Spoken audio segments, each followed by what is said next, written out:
Well, I would be remiss in my duties as the host of Norfolk's Notables if I didn't devote 2 episodes to Paul Roche.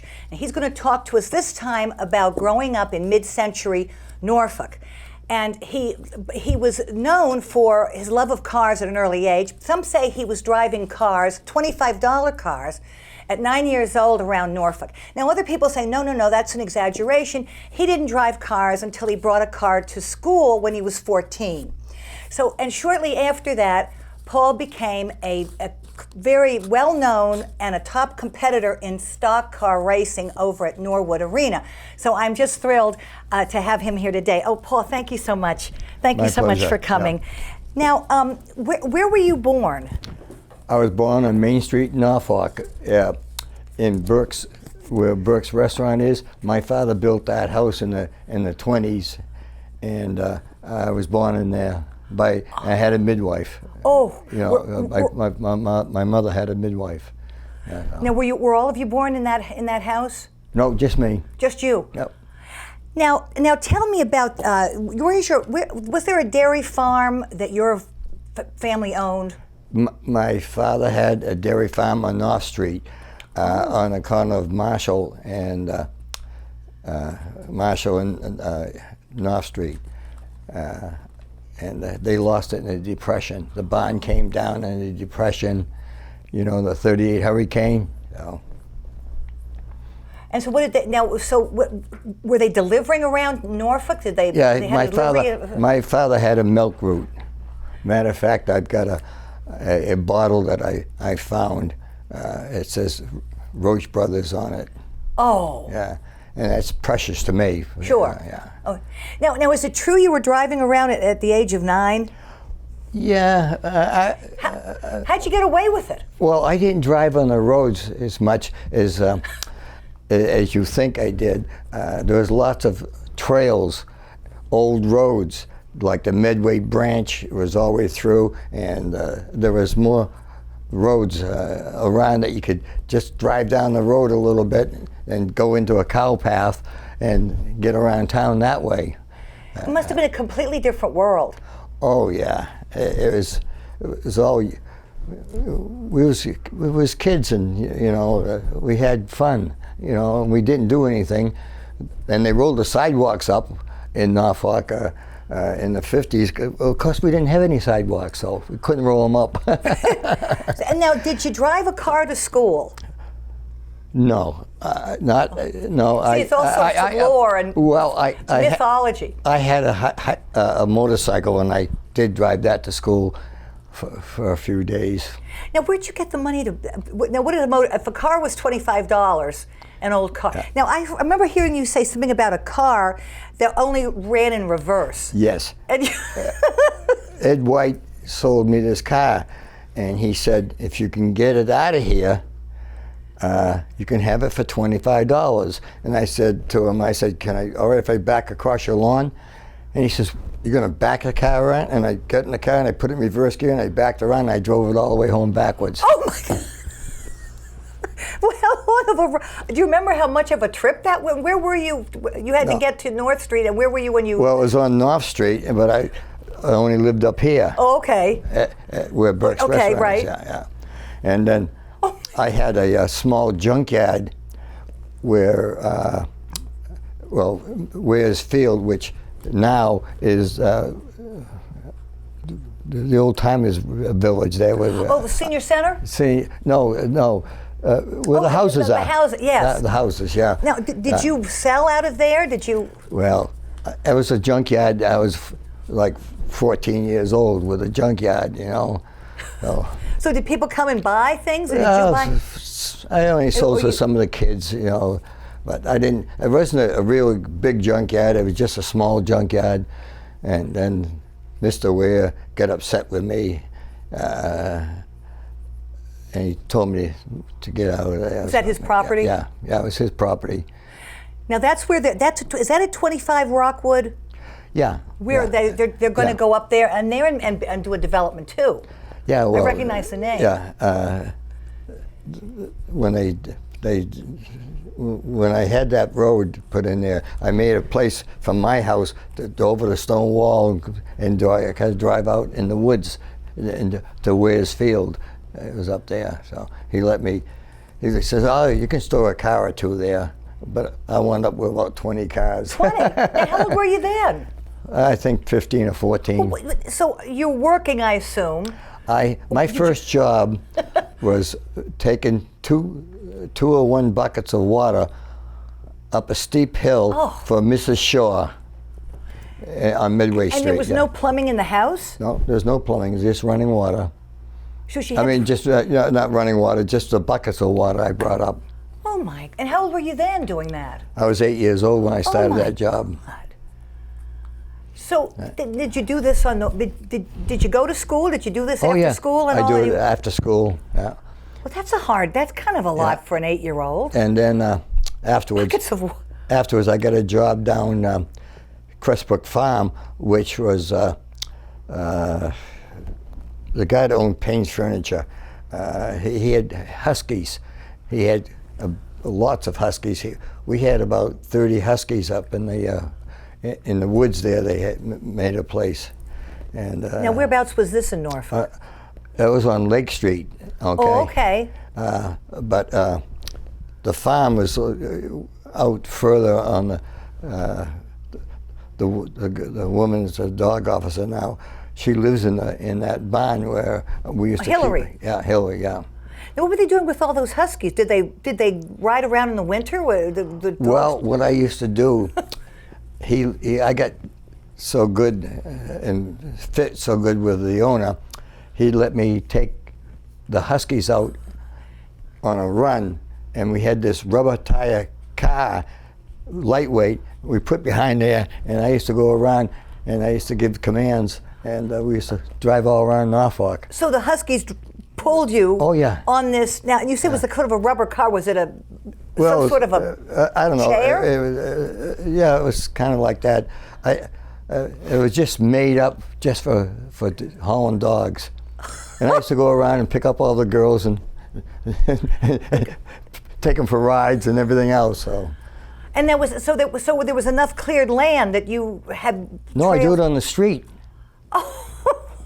What? There was hardly any cars in those days. Yeah, right. And cars would stop and give me the right of way all the time.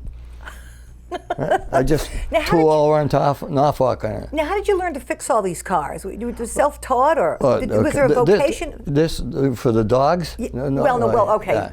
Yeah. I meant cars in general, engines. I went by experience. Sort of taught yourself? Yep.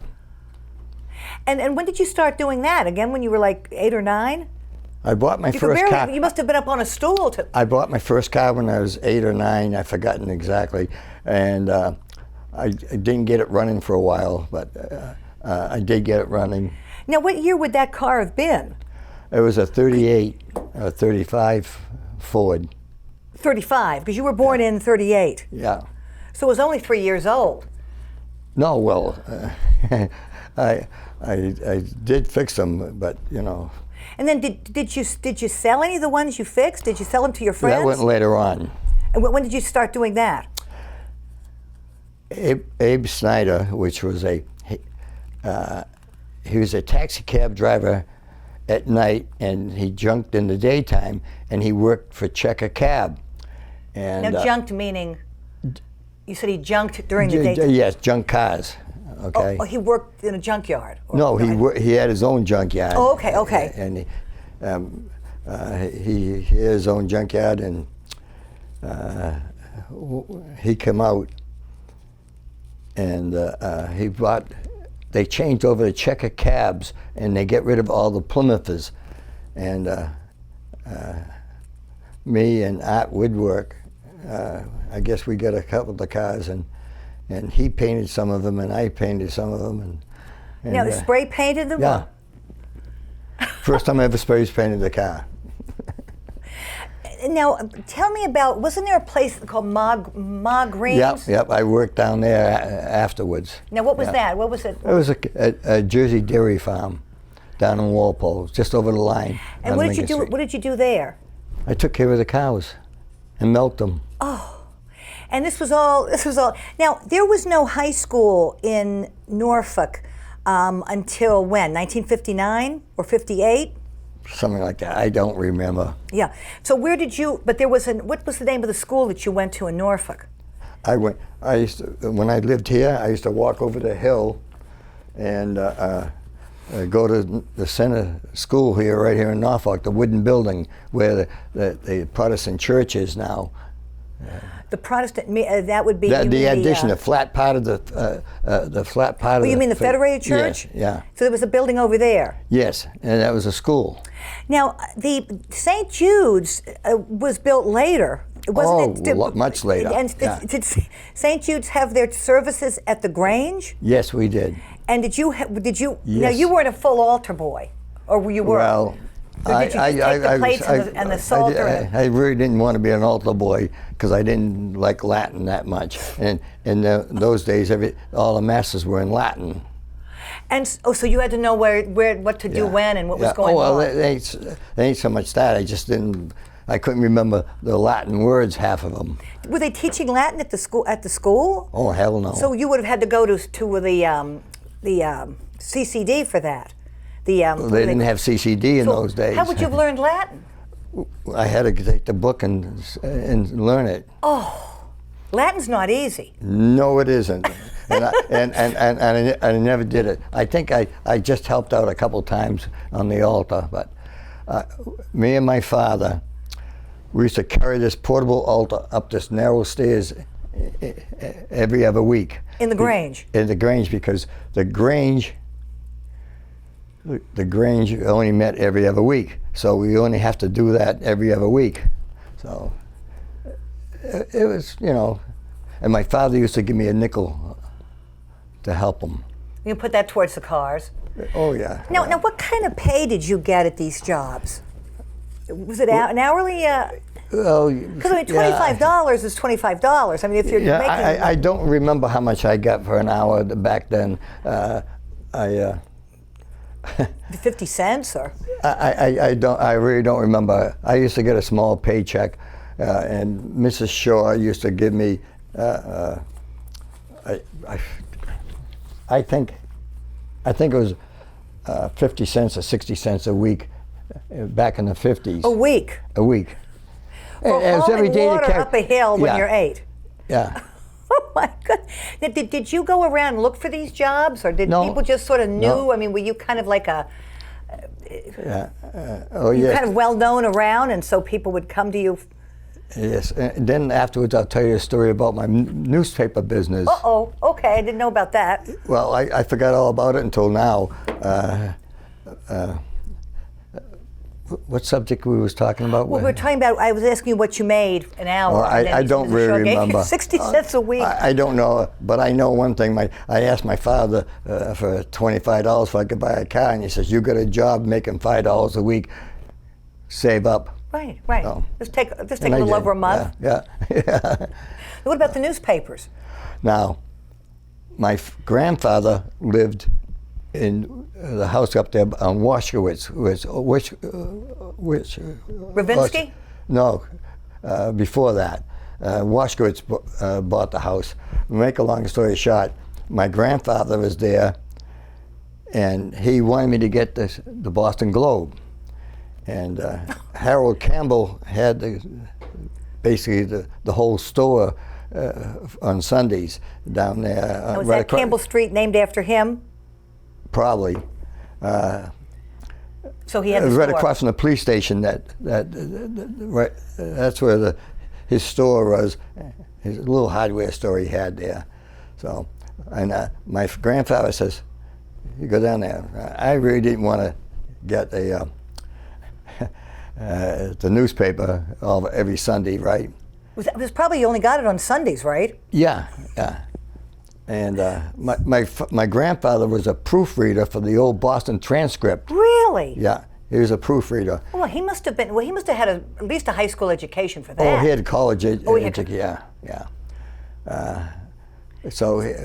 The Sunday paper. Yeah, they'd tell me to go get the Sunday paper, and then I got in the habit of taking it up every Sunday, And then there's a woman that lived in between, and she says, "Come here one day, right?" She says, "You go to your grandfather's every day. Why don't you just get me the paper?" Also. And I said, "Okay." You go right by here, and I said, "Okay." So I got her paper, as well as my father's, and she paid you, I hope. oh yeah, For the delivery yeah, too? oh yeah. She gave me like 7 cents for the newspaper and 4 cents for picking it up or something like that. I've forgotten exactly how much. So she says, "Oh, by the way," she says, my sister lives down on Boardman Street a little further, right?" She says, can you get the paper?" I really don't want to. I tell her, right? Now, how old were you at this time? I don't know, 8, 7. Oh my God. I think I was 7 at the time. I could have been 8. Everything happened around when I was 8. So, I swung around up Rockwood Road and dropped the paper off, right? Then another woman. Now, were you on a bike? Yes, on a bike. And there's another woman called up and says, "I want the Sunday paper. We just go right by my house." No, she was calling your dad's house. Yeah, yeah. And then so it they just saw you. it just grew. It got so that I was taking 3 hours to deliver the Sunday papers on a Sunday morning. And so you must have made, what, about 5 cents a house? Yeah, well, How many houses did you think you ended up having? Well, I think about 20 or 25. Really? Just about everybody in Norfolk at the time, I think. Oh. I went right down to Seekonk Street and around that way with taking papers.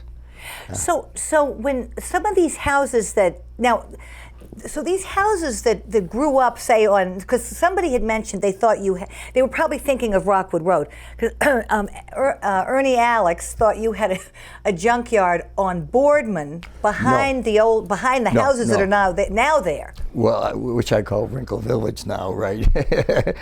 It was right there. Oh, all right. Because when they made Wrinkle Village, they found car parts there. And I didn't want to admit whose car parts they were. Oh, right. So they had to clean up if there was any contamination or anything with the car parts. Well, that was before contamination came in, you know.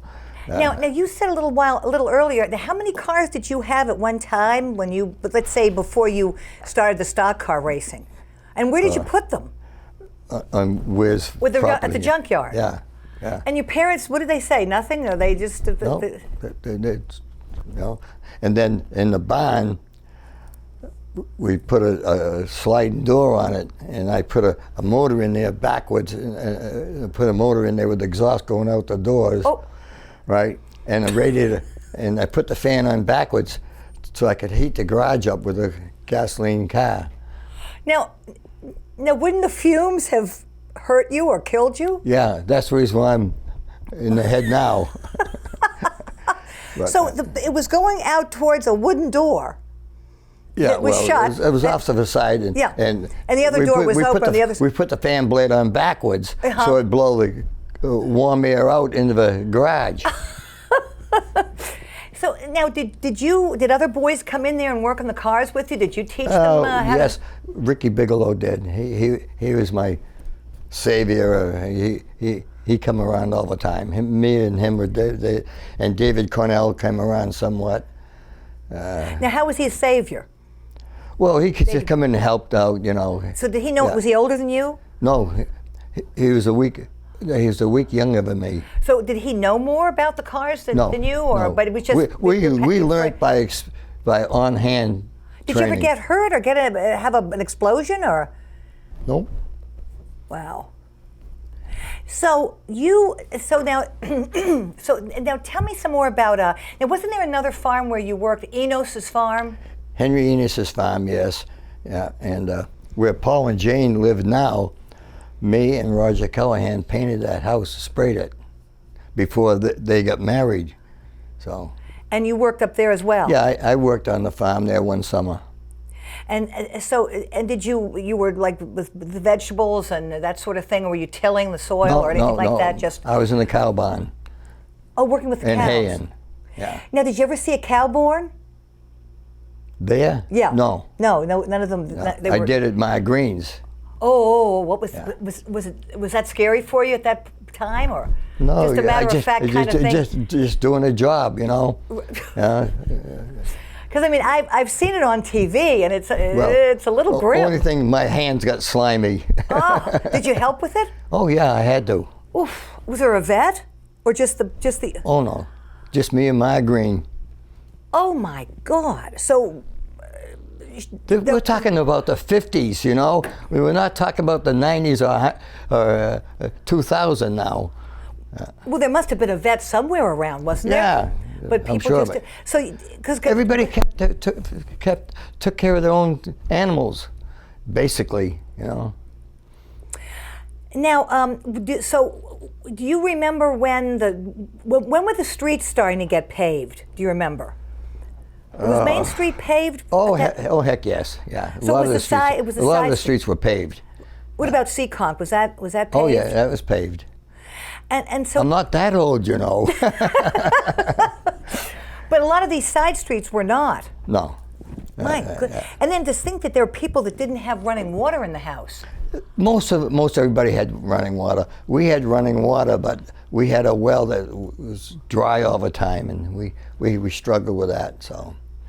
And then town water started coming in, and town water started at the prison right across from the street from the garage, and came up Main Street. And it came up Main Street, and my father wanted water to go straight up Main Street, then off to the main roads after that. But your dad was a building inspector, wasn't he? Yes.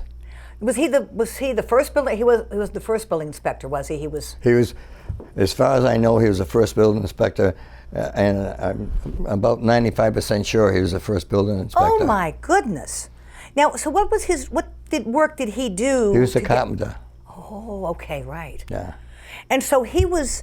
So this must have been when some of these older buildings were just coming in, that he was going to have to go and look at them and see if things were being done properly. I can remember the guys coming in with a paper bag and a sketch of a building permit. My father says, "Give me $2, right, and here's your permit." And they came, but they just brought it on a paper bag. Well, this one guy did. And that was with the architectural plans. Yeah. But then your dad had to go around and visit all the houses too. Oh yeah, he went around. Yeah. Well, that was a pretty important job. Yeah, he enjoyed it, you know. And so then this was well after he was doing the dairy deliveries and all. No, this is way before that. Oh. Because he lost the farm in the Depression, so. And then he became it was a good thing he landed on his feet like that. Yeah, well, he did carpenter work, but he went to Kendall Mills in Walpole during the war. And he had to do carpenter work in there, and that's where he learned carpenter work. And when he came out, he got a job because he liked it. Now, this was a place that were they producing a lumber, or were they actually building? No. Kendall Mills was a mill for fabrics, textile mill. Oh, really? Yeah. Where was that in Walpole? You know where they're putting that brand new building in? The great big ones? Yeah. By the trains? Yeah, where they go up to the train track. Yes. Right there. My God. Yeah. Wow. Well, you know, I think we're just about out of time here. Yeah. Oh, thank you so much for coming on. And it's been fascinating. And so you're going to come back and you're going to talk about being a stock car racer. And you were somebody of note, were you not? I mean, I had a couple good prizes years. And the prizes weren't there, but the thrill was there. The thrill was there. Yeah. Well, so thank you so much. My thank pleasure, you so much dear. for coming on. Yeah. All right, and thank you for watching Norfolk's Notables. I'm going to be interviewing Ernie Alex this week, and so we'll have that show coming up, and then I'll be back with Paul. So thank you again for watching. I'm Anne-Marie Battistone. My guest was Paul Roche of Norfolk Auto.